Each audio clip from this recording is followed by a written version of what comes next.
Hello, hello mga lalabs. Ayan.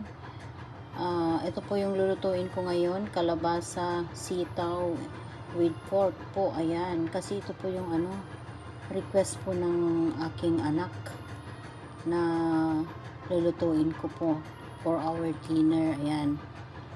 Habang doing the laundry, ayan, sabay luto. Sabay luto naman ng dinner. Ayan, masarap. Yung kalabasa na nakuha ko ngayon, ang sarap. Yung ano ba yon? Nakalimutan ko na. Basta sa Ilocano is nakintal. Super kintal, nakintal, makintal. Ayan, ang sarap ng kalabasa na nakuha ko ngayon. Grabe. Ayan po. Kaya, ito po. Actually, naluto na po to kaya lang i-video ko lang po siya.